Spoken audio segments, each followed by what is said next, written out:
So you just got your DEH-6300UB, and you want it to sound amazing, right? Well, here's National Trainer Harry Kroll to show you all the audio capabilities. The DEH-6300UB has a ton of audio functions. Let's take a look at some of them. Press the rotary commander and turn it to get to the audio settings. Now press the rotary commander in again to enter the audio settings. Here we have the fade and balance control. Press the rotary commander in again to enter the fade and balance control. Here, our fader, we can spin the rotary commander to fade forward or turn it back the other direction to fade to the rear. If I press the rotary commander again, move over to balance, I can balance to the right, spin it backwards, I can balance to the left. I'm going to go back out of this menu, hit the go back key, and now we can turn the rotary commander again to the preset equalizer settings. Enter there. Here's our preset EQs: powerful, natural, vocal, custom 1, custom 2. We'll show you how to use those in just a minute. The flat setting and super bass.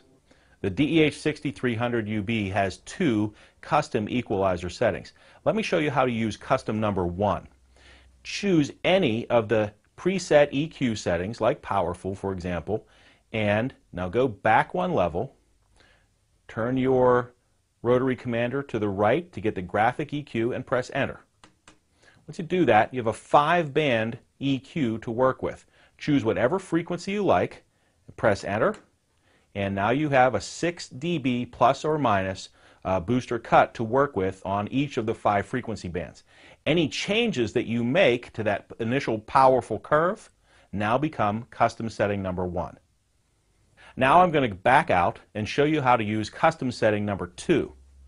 We'll go backwards to the graphic EQ and spin the rotary commander back to preset EQ. I'll enter into that, and I want to go to custom 2. Now when I start with custom 2 and hit enter, as that's now set up custom 2, everything is flat. When I go to my graphic EQ and hit enter, everything will be set to 0. Each of the frequencies that I go to is set to 0, so it's a flat setting on the curve. Choose any of these frequencies and make changes, and we are making changes to custom number 2 now. The next thing under the audio menu is our level meter. Let's enter into that. This is a cool display option that you can use. Level meter mode number 1 shows on the top right of the screen, and we switch to mode number 2. You can see it that it's flipped upside down and showing the peak level. Mode number 3, here's mode number 4, and we're back around to switching it off. The next one after level meter is our loudness control. Press enter to get into the loudness setting. Loudness has off, low, mid, and high settings. Turn it once more and you switch loudness off again. The next setting is subwoofer number 1. Let's enter into that. Right now, subwoofers are switched off. I can set it to the normal setting, which is turning it on, or I can set the polarity to reverse, and the next one is off. I'm going to turn the subwoofer setting on so I can show you the next menu, which is subwoofer number 2. Go back, here's subwoofer number 1, we'll switch over to subwoofer number 2, enter into that menu. And here we get to choose the frequency for the crossover, which starts at 50, 60, 63, 80, and 100 hertz and 125.